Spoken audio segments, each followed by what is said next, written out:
Capítulo 7.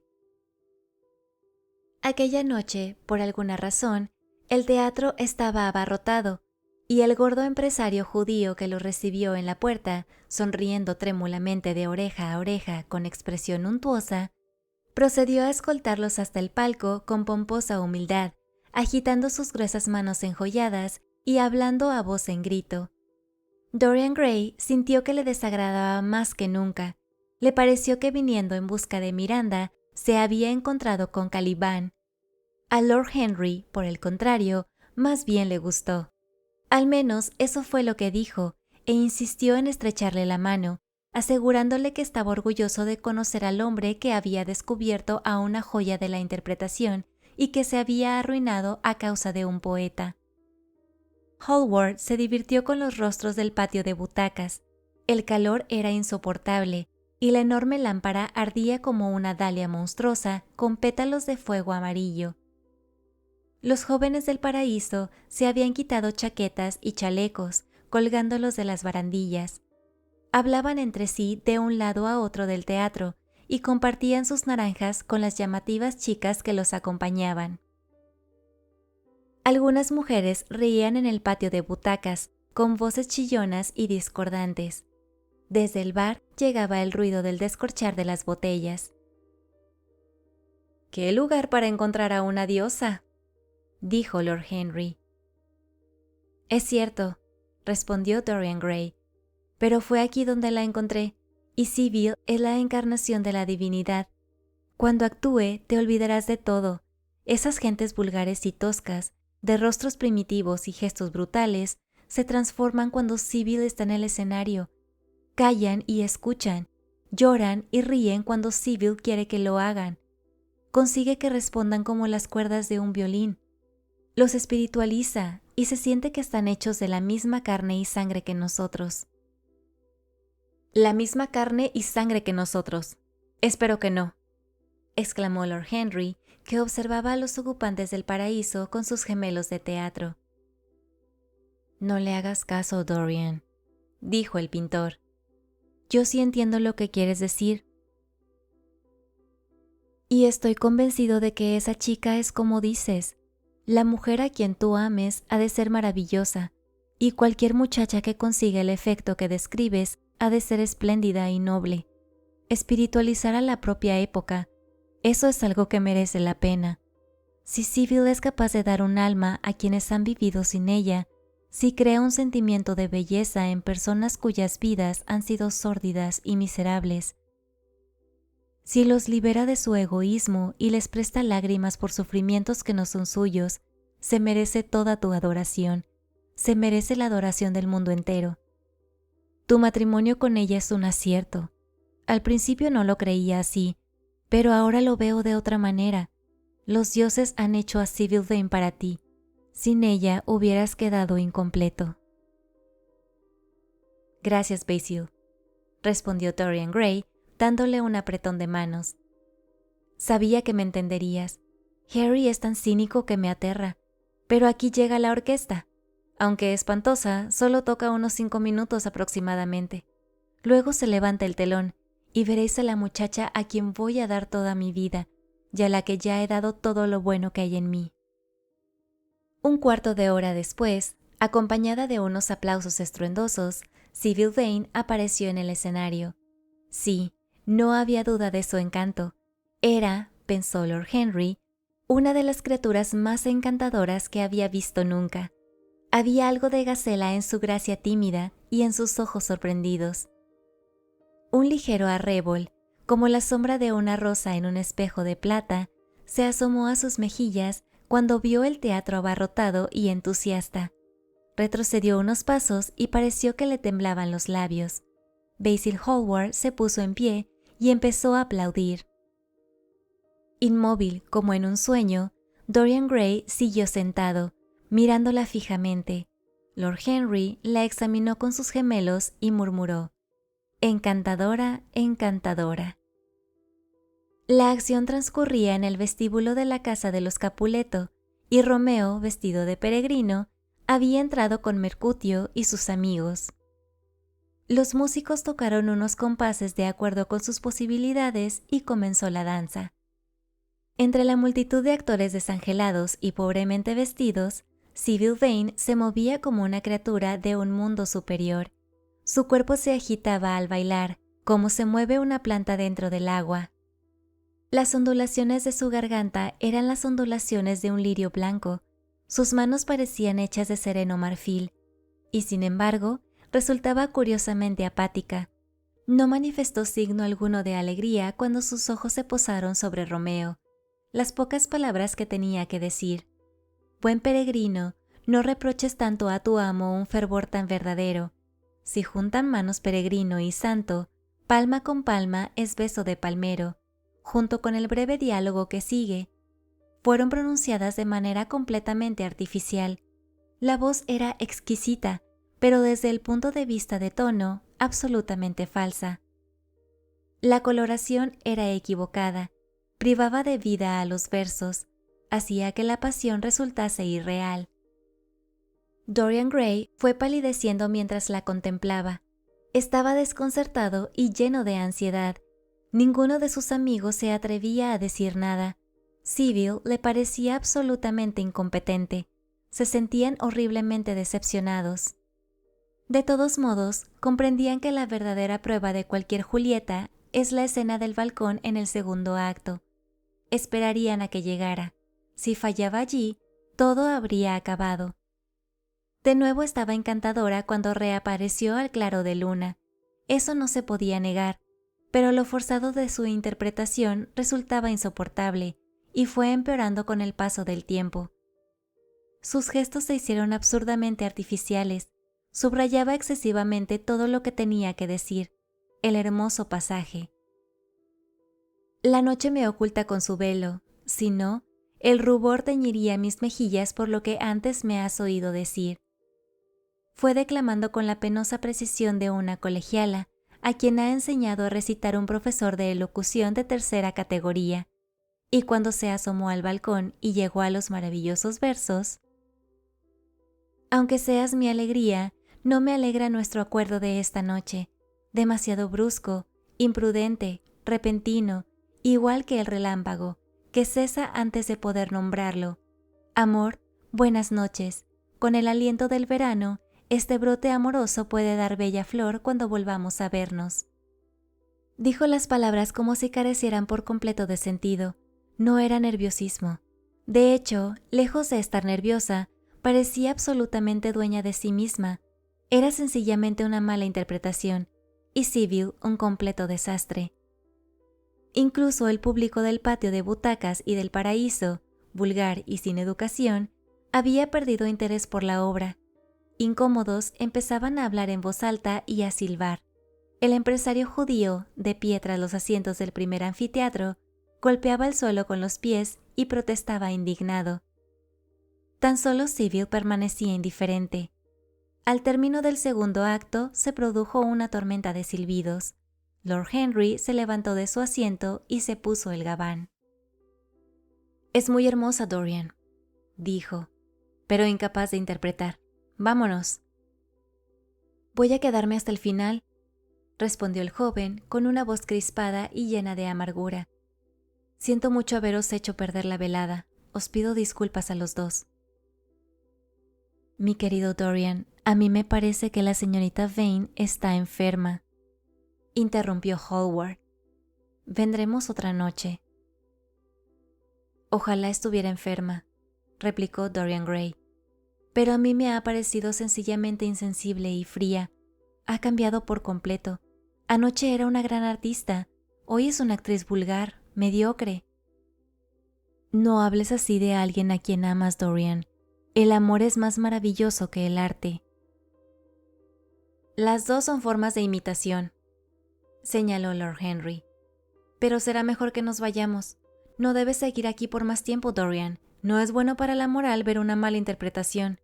Además, supongo que no querrás que tu esposa actúe en el teatro. En ese caso, ¿qué importa si interpreta a Julieta con una muñeca de madera? Es encantadora, y si sabe tan poco de la vida como de actuar en el teatro, será una experiencia deliciosa. Solo hay dos clases de personas realmente fascinantes: las que lo saben absolutamente todo y las que no saben absolutamente nada. Santo cielo, muchacho, no pongas esa expresión tan trágica.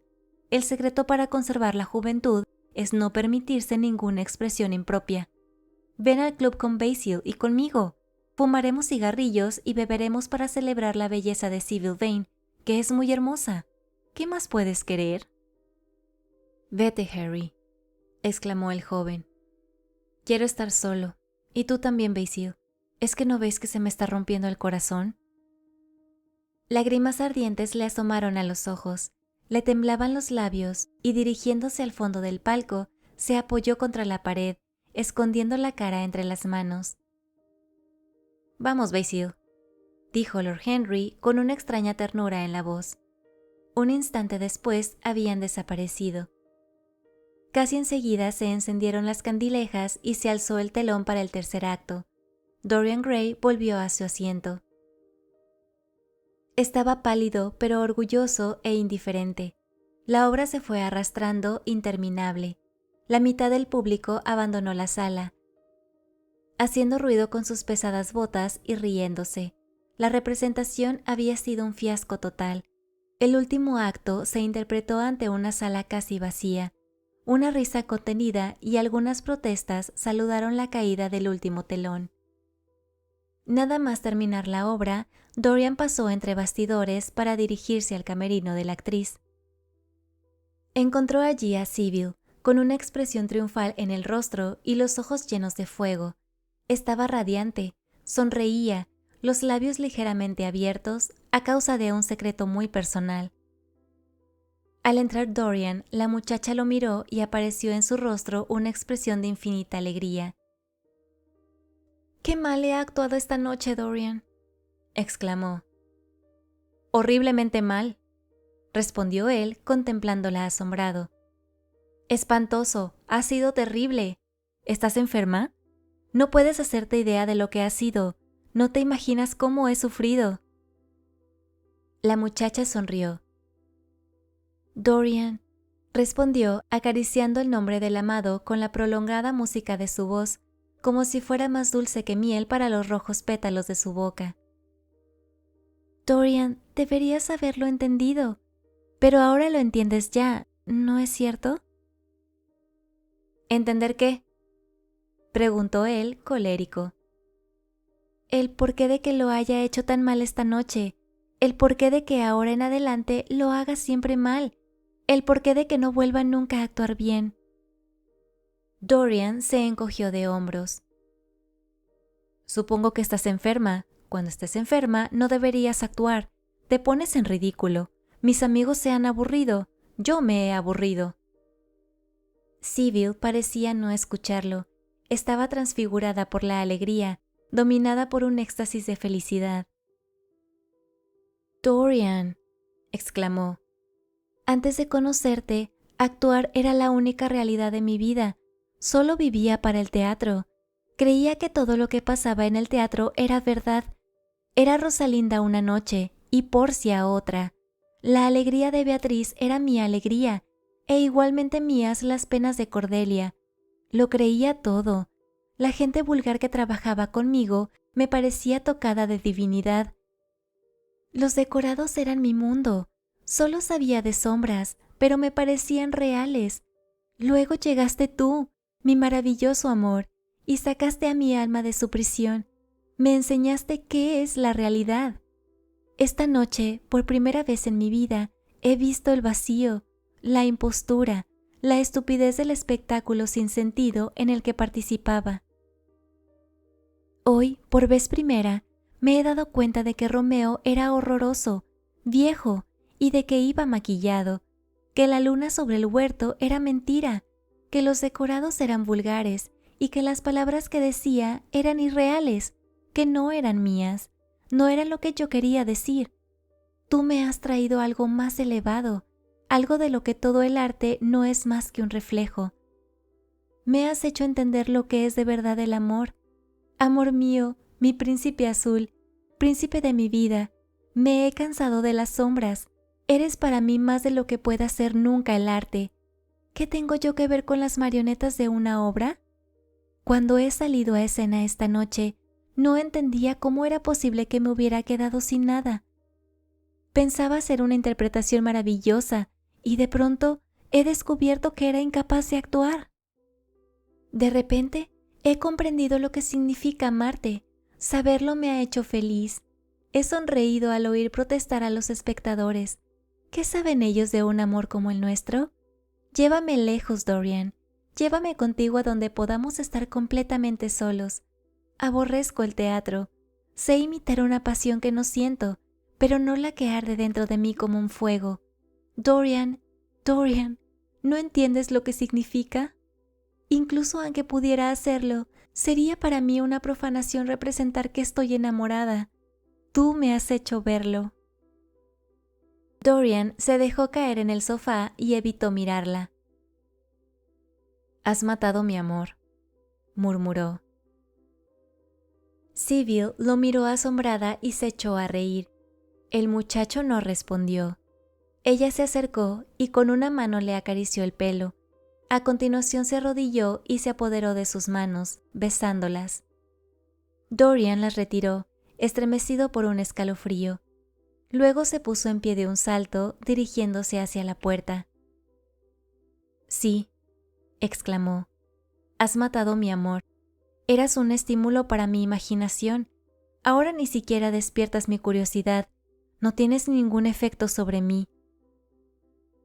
Te amaba porque eras maravillosa, porque tenías genio e inteligencia, porque hacías reales los sueños de los grandes poetas y dabas forma y contenido a las sombras del arte. Has tirado todo eso por la ventana. Eres superficial y estúpida. Cielo santo, qué loco estaba al quererte. Qué imbécil he sido. Ya no significas nada para mí. Nunca volveré a verte. Nunca pensaré en ti. Nunca mencionaré tu nombre. No te das cuenta de lo que representabas para mí. Pensarlo me resulta intolerable. Quisiera no haberte visto nunca. Has destruido la poesía de mi vida. Qué poco sabes del amor si dices que ahoga el arte. Sin el arte no eres nada. Yo te hubiera hecho famosa, espléndida, deslumbrante. El mundo te hubiera adorado y habrías llevado mi nombre. Pero ahora, ¿qué eres? Una actriz de tercera categoría con una cara bonita. Sybil palideció y empezó a temblar. Juntó las manos apretándolas mucho y dijo, con una voz que se le perdía en la garganta: «¿No hablas en serio, verdad, Dorian?», murmuró. «Estás actuando». «¿Actuando? Eso lo dejo para ti que lo haces tan bien», respondió él con amargura. Alzándose de donde se había arrodillado y con una penosa expresión de dolor en el rostro, la muchacha cruzó la habitación para acercarse a él. Le puso la mano en el brazo mirándole a los ojos. Dorian la apartó con violencia. «No me toques», gritó.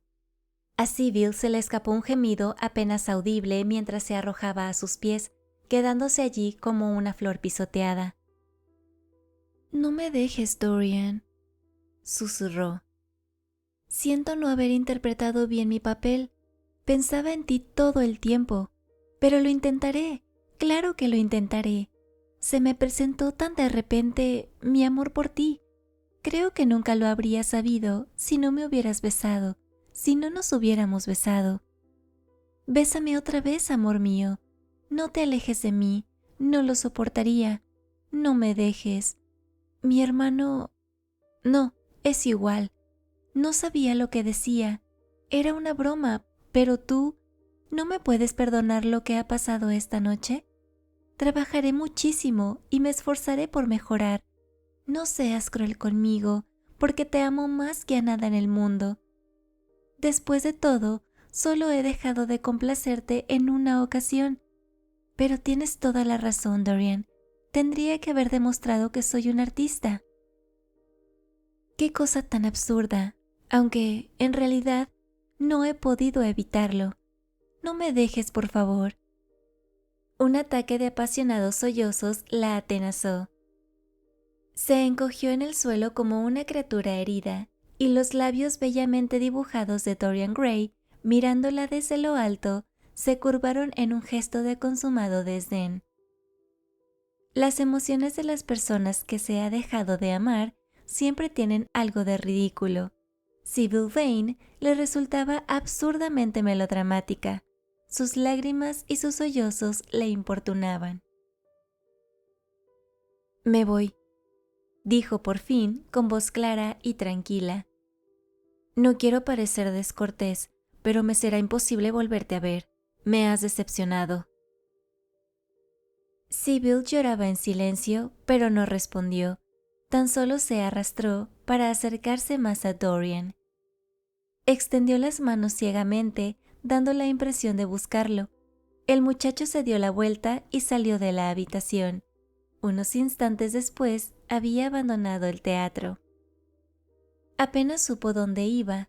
Más tarde recordó haber vagado por las calles mal iluminadas, de haber atravesado lúgubres pasadizos, poblados de sombras negras y casas inquietantes. Mujeres de voces roncas y risas ásperas lo habían llamado. Borrachos de paso inseguro habían pasado a su lado entre maldiciones, charloteando consigo mismos como monstruos antropoides. Había visto niños grotescos apiñados en umbrales y oído chillidos y juramentos que salían de patios melancólicos. Al rayar el alba se encontró cerca de Covent Garden. Al alzarse el velo de la oscuridad, el cielo, enrojecido por débiles resplandores, se vació hasta convertirse en una perla perfecta. Grandes carros, llenos de lirios balanceantes, recorrían lentamente la calle resplandeciente y vacía. El aire se llenó con el perfume de las flores y su belleza pareció proporcionarle un analgésico para su dolor. Siguió caminando hasta el mercado y contempló cómo descargaban los vehículos. Un carrero de blusa blanca le ofreció unas cerezas. Dorian le dio las gracias y, preguntándose por qué el otro se había negado a aceptar dinero a cambio, empezó a comérselas distraídamente. Las habían recogido a medianoche y tenían la frialdad de la luna. Una larga hilera de muchachos que transportaban cajones de tulipanes y de rosas amarillas y rojas desfilaron ante él, abriéndose camino entre enormes montones verde jade de hortalizas. Bajo el gran pórtico de columnas grises desteñidas por el sol, una bandada de chicas desarrapadas, con la cabeza descubierta, esperaban ociosas a que terminara la subasta.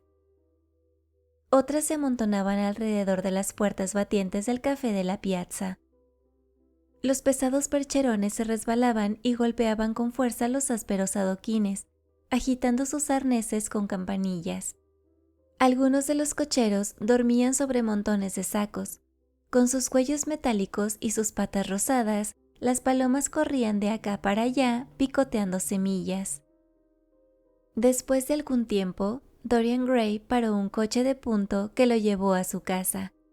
Una vez allí, se detuvo unos instantes en el umbral, recorriendo con la mirada la plaza silenciosa, con sus ventanas vacías, sus contraventanas y los estores de mirada fija. El cielo se había convertido en un puro ópalo, y los tejados de las casas brillaban como plata bajo él. De alguna chimenea al otro lado de la plaza empezaba a alzarse una delgada columna de humo que pronto curvó en el aire nacarado sus volutas moradas. En la enorme linterna veneciana, botín dorado de alguna góndola ducal, que colgaba del techo del gran vestíbulo revestido de madera de roble, aún ardían las luces de 3 mecheros, semejantes a delgados pétalos azules con un borde de fuego blanco. Los apagó y, después de arrojar capa y sombrero sobre la mesa, cruzó la biblioteca en dirección a la puerta de su dormitorio, una amplia habitación octagonal en el piso bajo que, dada su reciente pasión por el lujo, acababa de hacer decorar a su gusto, colgando de las paredes curiosas tapicerías renacentistas que habían aparecido almacenadas en un ático olvidado de Selby Royal. Mientras giraba la manecilla de la puerta, su mirada se posó sobre el retrato pintado por Basil Hallward. La sorpresa le obligó a detenerse. Luego entró en su cuarto sin perder la expresión de perplejidad. Después de quitarse la flor que llevaba en el ojal de la chaqueta, pareció vacilar. Finalmente regresó a la biblioteca, se acercó al cuadro y lo examinó con detenimiento. Iluminado por la escasa luz que empezaba a atravesar los estores de seda de color crema, le pareció que el rostro había cambiado ligeramente. La expresión parecía distinta. Se diría que había aparecido un toque de crueldad en la boca. Era, sin duda, algo bien extraño. Dándose la vuelta, se dirigió hacia la ventana y alzó el estor. El esplendor del alba inundó la habitación y barrió hacia los rincones oscuros las sombras fantásticas que se inmovilizaron temblorosas. Pero la extraña expresión que Dorian Gray había advertido en el rostro del retrato siguió presente, más intensa si cabe. La temblorosa y ardiente luz del sol le mostró los pliegues crueles en torno a la boca con la misma claridad que si se hubiera mirado en un espejo después de cometer alguna acción abominable. Estremecido, tomó de la mesa un espejo oval, encuadrado por cupidos de marfil, uno de los muchos regalos que Lord Henry le había hecho, y lanzó una mirada rápida a sus brillantes profundidades. Ninguna arruga parecida había deformado sus labios rojos. ¿Qué significaba aquello? Después de frotarse los ojos, se acercó al cuadro y lo examinó de nuevo. No había ninguna señal de cambio cuando miraba el lienzo, y sin embargo, no cabía la menor duda de que la expresión del retrato era distinta. No se lo había inventado, se trataba de una realidad atrozmente visible. Dejándose caer sobre una silla, empezó a pensar. De repente, como en un relámpago, se acordó de lo que dijera en el estudio de Basil Hallward el día en que el pintor concluyó el retrato. Sí, lo recordaba perfectamente. Había expresado un deseo insensato, que el retrato envejeciera y que él se conservara joven, que la perfección de sus rasgos permaneciera intacta y que el rostro del lienzo cargara con el peso de sus pasiones y de sus pecados, que en la imagen pintada aparecieran las arrugas del sufrimiento y de la meditación, pero que él conservara todo el brillo delicado y el atractivo de una adolescencia que acababa de tomar conciencia de sí misma. No era posible que su deseo hubiera sido escuchado. Cosas así no sucedían, eran imposibles. Parecía monstruoso incluso pensar en ello, y sin embargo, allí estaba el retrato, con un toque de crueldad en la boca. ¿Crueldad? ¿Había sido cruel?